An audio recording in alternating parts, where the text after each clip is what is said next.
Dans les années 60, les Rolling Stones se sont fait connaître avec la chanson I Can't Get No Satisfaction.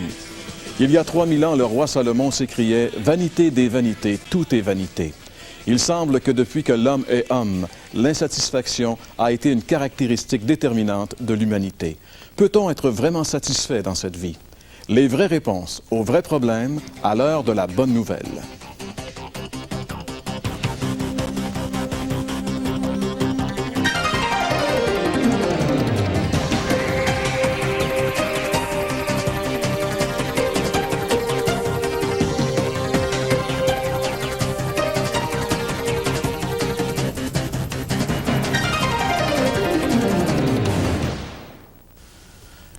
Bonjour et re-bienvenue à l'émission L'heure de la bonne nouvelle. Il nous fait plaisir de vous accueillir à nouveau aujourd'hui et en compagnie aujourd'hui de mes collègues Gaston Jolin et François Fréchette. Bonjour. Nous allons parler de l'insatisfaction. Il y a également Sophie Arbour qui sera à la partie musicale avec sa sœur Martine, accompagnée de Evelyne.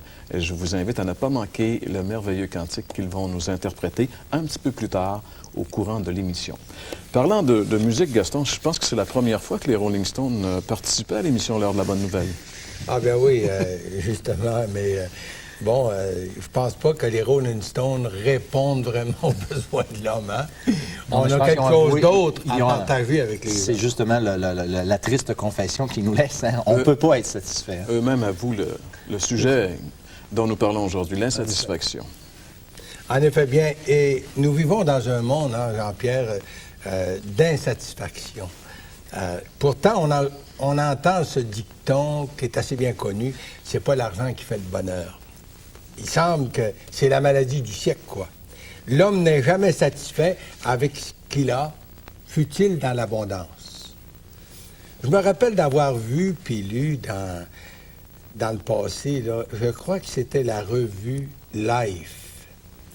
On parlait justement d'un groupe de gens qui étaient devenus millionnaires avant l'âge de 40 ans. Ils avaient réussi dans les affaires à devenir millionnaires. Et pourtant, leur vie personnelle puis familiale, bon, c'était un vrai fiasco. Puis ces gens-là étaient insatisfaits, ils étaient malheureux. Et puis, il me semble que c'est encore l'image de beaucoup de gens aujourd'hui. Parlons un peu des grèves, parce que je crois que les grèves, là, c'est le fruit de cette insatisfaction qu'on retrouve dans toutes les couches de la société. Hein? Pour quelques-uns, pour plusieurs, les grèves peuvent avoir sa raison d'être, mais pour l'ensemble ou la plupart, par exemple, là, les grèves qui souvent paralysent notre économie, là, eh bien, c'est le fruit de cette insatisfaction qu'on retrouve dans le cœur de l'homme. On veut plus, hein? On en veut toujours plus. On en veut toujours plus, justement. On veut plus de salaire, on veut moins de travail, plus de sécurité, plus de vacances, plus de temps pour nos loisirs et ainsi de suite. Et malgré tout cela, malgré le fait qu'au cours du siècle qu'on vient de passer, les conditions de travail se sont très, très améliorées, etc., mais on est toujours avec une société qui est insatisfaite quand même. Oui, justement. Et en fait, dans la société, même si on grève, ça peut satisfaire un certain groupe de gens, mais l'ensemble qui paye, c'est l'ensemble de la société qui paye. Hein? Il y avait quelqu'un qui avait déjà dit un jour combien ça prend d'argent pour être heureux, et la personne, avec une sagesse, a répondu seulement un peu plus que ce que nous avons maintenant, en montrant que c'est un gouffre sans fin. Hein? Oui. Puis en plus, quand on parle de grève, hein, bien, ça se passe même dans les équipes de sport. Ces gens qui sont payés à gros salaires, dans le baseball, par exemple, puis le hockey, on pourrait bien les appeler les clubs des millionnaires. Puis je pense que ça serait absolument juste. Hein? Alors, dans toutes les couches de la société, comme j'ai dit tout à l'heure, bien, on retrouve des grèves. Hein? Les professeurs font grève dans les écoles. Et puis, même les étudiants font grève, les policiers font grève, les médecins font grève, hein, partout, dans les chantiers, enfin, dans les usines, partout, et on retrouve des greffes. Tout ça, ça répond à l'insatisfaction chez les gens. Puis que dire aussi des enfants qui revendiquent certains droits vis-à-vis de leurs parents. Puis ici, je ne parle pas de parents qui maltraitent leurs enfants, là, hein? Mais d'enfants qui croient que leurs parents sont vieux jeux. Et puis, c'est comme si, pour eux, leurs parents comprennent pas leurs aspirations, puis enfin, leurs désirs, puis ainsi de suite. Alors, vous savez, cette insatisfaction, on la retrouve dans les foyers, on la retrouve sur le champ de travail, on la retrouve partout, en fait, hein? On la retrouve partout parce que fort probablement, l'insatisfaction, elle est dans le fond du cœur de l'être humain. Et justement, la Bible en parle et c'est de ça qu'on veut justement parler dans un petit instant ensemble. L'insatisfaction, c'est, selon la définition qu'en donne le dictionnaire, l'état de celui ou de celle à qui il manque quelque chose. Être insatisfait, c'est manquer de quelque chose. Et ça me fait penser à cette citation qu'on attribue à saint Augustin, ce grand théologien du 4e siècle, qui disait que dans le cœur de tout être humain, il y a un vide qui a la forme de Dieu et que seul Jésus-Christ peut combler. C'est pas vraiment, Jean-Pierre, une insatisfaction, c'est pas un manque de quelque chose, c'est un sentiment qui nous manque quelque chose. Il y a quand même une nuance à faire, je pense, qui est importante. C'est pas le fait qu'on manque de quelque chose, c'est on a l'impression qu'il nous manque quelque chose. C'est parce qu'il nous manque vraiment quelque chose. Mais en réalité, ce qui nous manque, c'est pas quelque chose, mais c'est quelqu'un, comme on va le révéler au cours de notre émission. Et c'est intéressant, lorsqu'on lit les évangiles, par exemple, on voit dans les rencontres que Jésus a fait avec les gens, il a rencontré beaucoup de personnes qui justement, dans ces rencontres, leur insatisfaction a été mentionné ou amené à la lumière. On pourrait penser à Nicodème, on a parlé un peu de lui dans des émissions antérieures. Nicodème, ce chef religieux, cet homme qui avait la connaissance théologique, qui avait le prestige de sa position, qui était un homme, enfin, en qui on pourrait dire vraiment tout lui a réussi, eh bien cet homme-là était vide à l'intérieur. C'est pour ça qu'il est venu de nuit voir Jésus, parce qu'il croyait que Jésus pouvait lui apporter quelque chose. Pourquoi? Parce qu'il était vraiment conscient qu'il lui manquait quelque chose. On pourrait parler également de cet autre personnage assez folklorique des évangiles, Zachée, cet homme qui était un percepteur d'impôts pour la solde des Romains, donc un homme qui était très, très riche, mais à qui Jésus un jour a donné rendez-vous dans sa maison. Et puis Zachée, malgré le fait qu'il était très riche, il n'était certainement pas un homme très populaire cependant, mais il était très riche, mais cet homme-là, il lui manquait quelque chose parce qu'il était tellement heureux le jour où Jésus est venu chez lui qu'il a dit à Jésus, je donne la moitié de mes biens aux pauvres. C'était la conséquence de la joie qui l'a habité alors que maintenant il était pleinement satisfait. On pourrait parler aussi de Pilate. François nous a parlé de Pilate dernièrement. Et quand on regarde les questions que Pilate posait, on voit que c'était un homme angoissé. Pilate n'était pas un homme en paix. C'était un homme qui, justement, était insatisfait également, malgré le fait que probablement que dans la province de Palestine, à l'époque, c'était probablement l'homme le plus important, le plus influent. Il avait pouvoir de vie et de mort sur les gens qui vivaient dans cette province romaine. Mais malgré tout cela, cet homme-là était insatisfait. Pourquoi? Parce que ni la richesse, ni la célébrité, ni l'influence peut satisfaire l'homme. On pourrait penser particulièrement, je crois que le personnage de notre époque qui a le mieux cristallisé cette pensée, ce serait le chanteur Elvis Presley, qui dans les années 50 est devenu très, très populaire. Et on sait que cet homme-là, je veux dire, ça fait plus que 20 ans qu'il est mort, et encore aujourd'hui, il y a une foule d'imitateurs. Il est resté un idole, cet homme-là. Mais cet homme-là, on dit que malgré la richesse, malgré la célébrité, cet homme-là était foncièrement malheureux. D'ailleurs, il est mort jeune parce qu'il était rongé par l'angoisse. C'était un homme qui prenait de la drogue pour essayer de s'évader. Pourtant, quand on regarde de l'extérieur un individu comme celui-là, on peut dire, si lui n'est pas satisfait, qui finalement peut l'être satisfait sur la Terre? Ça démontre que la popularité, ça comble pas cette insatisfaction qu'on retrouve dans le cœur humain. Malgré qu'il faisait envie. Hein. C'est évident que ce gars-là fait envie, même encore aujourd'hui. Même 20 ans après sa mort. C'est ça. Puis lui, probablement, il aurait éventuellement changé facilement avec certaines autres personnes qui semblaient heureux dans la simplicité lorsque lui était dans la mort. Alors, lorsqu'on réfléchit sur des personnages comme ceux-là qui marquent l'humanité quand même, cet homme-là a marqué l'humanité, lorsqu'on réfléchit sur ces gens-là, on devrait normalement en arriver à la conclusion que c'est pas dans cette direction-là qu'on va trouver la satisfaction, même si la majorité de l'humanité continue de courir dans ces sentiers-là qui ont démontré qu'ils étaient des cul-de-sac depuis fort longtemps. Mais dans la Bible, parce que nous, on veut se baser sur les Écritures, dans la Bible, cette vérité de l'insatisfaction, elle est clairement illustrée par la rencontre que Jésus a faite avec un homme. La Bible l'appelle un jeune homme, Matthieu par exemple, et tous les trois évangiles qu'on appelle les synoptiques, Matthieu, Marc et Luc, nous parlent de cette caractéristique. Cet homme était jeune, il était très riche. Les trois évangiles nous disent qu'il était non seulement riche, mais très riche. Et l'évangile de Luc nous dit que c'était un chef du peuple. Donc, on peut en déduire qu'il ne pouvait pas être un chef politique, mais probablement un chef religieux, donc le chef de la synagogue. Donc, certainement un des hommes importants en Israël. Il était jeune, il était riche, il était influent et il était vide. Pourquoi on peut le dire? Parce qu'il vient voir Jésus. Les évangiles nous montrent que cet homme est venu vers Jésus et il était insatisfait. Il lui manquait quelque chose. Qui croyait que seul Jésus pouvait... Enfin, il croyait que Jésus pouvait peut-être lui donner ce qui lui manquait. Dans l'Évangile selon Luc, chapitre 18 et le verset 18, on peut lire ensemble ce verset. Il est dit, un chef interrogea Jésus et dit, « Bon maître, que dois-je faire pour hériter de la vie éternelle? » Alors cet homme, ce qui est intéressant, il est venu à Jésus. Donc on peut dire qu'il est venu à la bonne personne, parce que Jésus, il est celui qui est la vérité. Jésus sait tout et peut répondre à toutes nos aspirations. Alors il vient vers Jésus et puis il lui pose la bonne question. Il lui dit, qu'est-ce qu'il faut que je fasse pour avoir la vie éternelle? Alors Jésus va lui donner la bonne réponse. Ça montre que ça, c'était sa préoccupation, là. La vie éternelle, pour lui, il savait qu'il l'avait pas, puis il pensait que Jésus avait la réponse pour lui. Exactement. Et ce qui est intéressant lorsqu'on va regarder un petit peu ce jeune homme, c'est que il était, ce qu'on pourrait dire, un peu à l'image d'Elvis Presley dont on parlait tantôt. Il était un homme qui, à nos yeux humains, on aurait dû dire, bien, cet homme-là, il doit être satisfait. Il est jeune. La jeunesse, Gaston, tu sais que ça passe vite. Hein? Oui. Puis il était populaire. Oui. Il était... Ça, c'est pas comme nous, mais pas rien.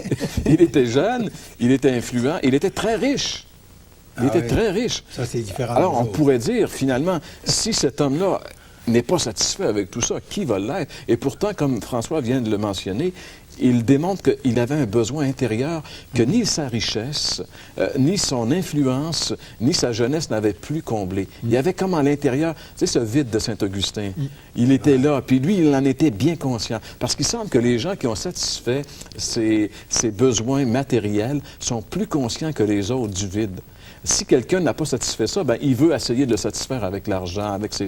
Mais c'est quand les... Je me rappelle d'avoir entendu M. Pellado, qui est décédé dernièrement, dire dans une entrevue que finalement, il dit, écoute, quand on est millionnaire, quand on peut s'acheter n'importe quoi, qu'est-ce que tu veux de plus, là? Tu sais, si tu as une auto, tu n'en as pas besoin de 10. Si tu as une chaise pour t'asseoir, tu n'en as pas besoin de 1000. Tu sais, je veux dire, en voulant dire, il y avait une limite à ce que l'argent peut apporter pour te satisfaire. J'avais trouvé très sage ce que disait M. ce que M. Pellado disait, et ça correspond un petit peu à ce qu'on voit à travers les Écritures. Alors donc, ce jeune homme vient à Jésus, et Jésus va faire quelque chose de bien spécial. Il va le retourner vers un examen de conscience. Jésus va lui dire, bien, écoute, si tu veux avoir la vie éternelle, on peut lire peut-être ensemble au verset 20, Jésus lui dit ceci, « Tu connais les commandements. Tu ne commettras point d'adultère, tu ne tueras point, tu ne déroberas point, tu ne diras point de faux témoignages, honore ton père et ta mère. » Donc, Jésus le retourne à la loi, c'est-à-dire à l'obéissance aux commandements.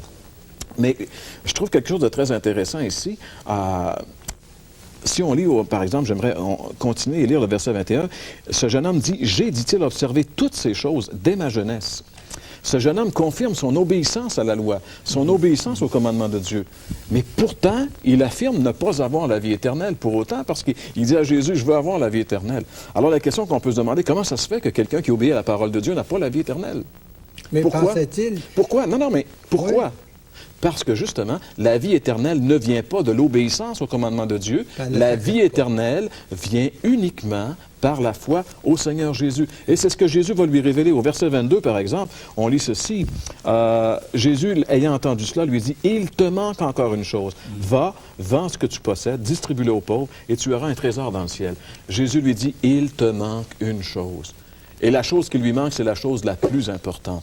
Et là, Jésus lui dit quelque chose de surprenant. Va, va et viens. Les 3 V. Va, va et viens et suis-moi. Et ce jeune homme a été bloqué là. Il ne pouvait pas vendre. Son cœur était dans les choses matérielles. Il ne pouvait pas vendre. Et ce dont il avait le plus besoin, c'était Jésus. Jésus aurait satisfait ce jeune homme. Il lui aurait donné la vie éternelle. Mais il ne pouvait pas l'avoir. Pourquoi? Parce que son cœur était dans ses richesses. Fort probablement que si ce jeune homme était parti puis avait dit à Jésus, « Hey Jésus, attends un peu, je vais aller vendre ce que je possède puis je vais revenir. » Fort probablement que Jésus lui aurait dit simplement, « Écoute, laisse faire. Je sais que tu vas me suivre. Je sais maintenant que tu me crains. » Un peu comme ça s'est passé avec Abraham et son fils Isaac. Mais, voyez-vous, alors, qu'est-ce que ce texte-là nous enseigne finalement sur l'insatisfaction? Ce texte nous enseigne clairement que la satisfaction ne se trouve qu'en Jésus-Christ. Le jour où nous recevons le Christ comme sauveur personnel, lui va nous satisfaire. Pourquoi? Parce que lui seul peut remplir ce vide qui est à l'intérieur de tous les êtres humains, qui a la forme de Dieu et que Christ, Jésus-Christ seul peut combler. Parce que nous avons été créés à l'image de Dieu pour vivre avec Dieu. Malheureusement, à cause du péché, nous avons été séparés. Ça a créé un trou et Christ est venu pour le combler. Alors, voilà vraiment le problème. Mais la solution s'en vient, mes chers amis, après ceci.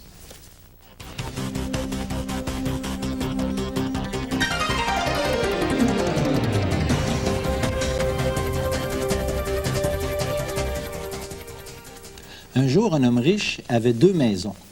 Et il dit à un de ses amis, « Lorsque je suis à la campagne, dans ma maison de campagne, je m'ennuie de ma maison à la ville.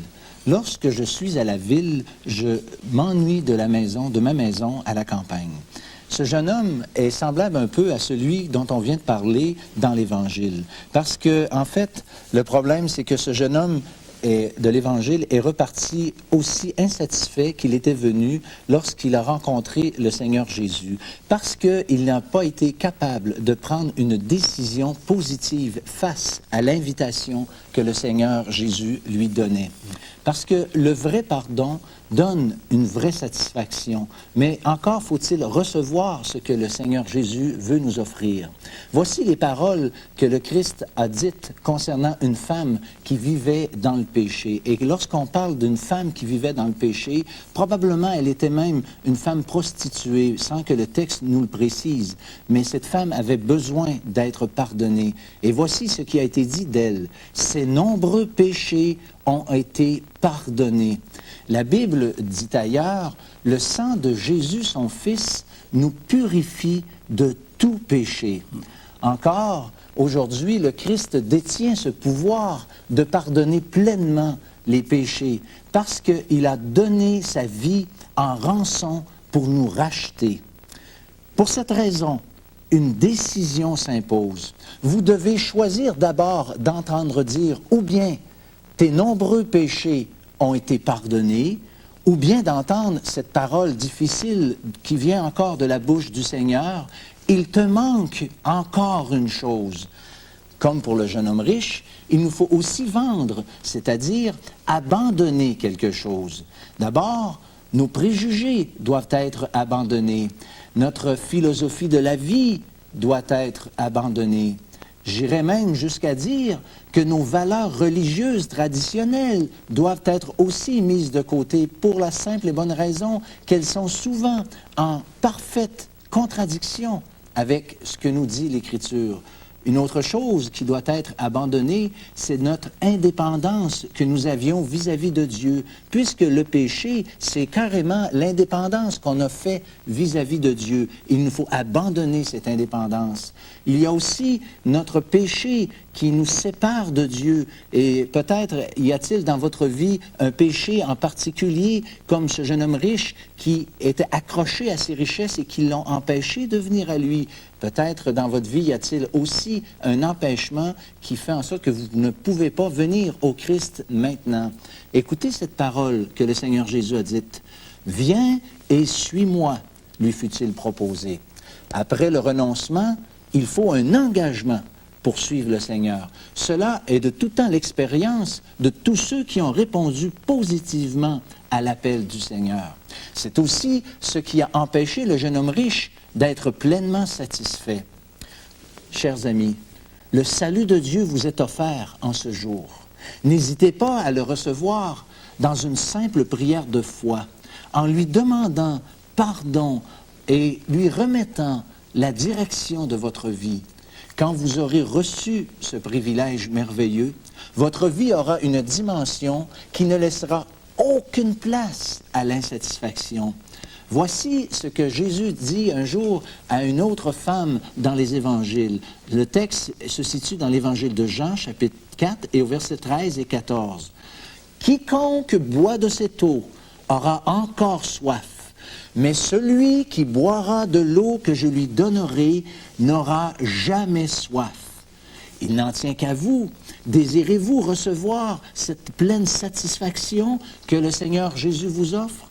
Simplement humiliez-vous devant Dieu. Demandez au Seigneur de vous pardonner votre péché. Reconnaissez que jusqu'à maintenant, vous avez vécu tout à fait d'une façon indépendante de lui et croyez qu'il peut maintenant vous pardonner. Et je vous le dis, chers amis, avec le pardon, une pleine satisfaction, une paix intérieure que jamais vous ne voudrez vous débarrasser parce que vous aurez connu ce qu'est le pardon et la grâce de Dieu. Faites-le maintenant.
Merci beaucoup, Sophie Herbourg, sa sœur Martine et Évelyne Fleurimard qui interprétait ce merveilleux cantique qui nous rappelle une vérité fondamentale, c'est que tout ce qui existe va passer, sauf la parole du Seigneur. Hein? Jésus a dit que le ciel et la terre passeront, mais ma parole ne passera pas. Puis ça a un message pour nous, ça, aujourd'hui, parce que les promesses qu'il a pour nous dans sa parole, on peut prendre Dieu au mot, ça va se réaliser, ça se réalise, c'est quelque chose de concret puis de vrai.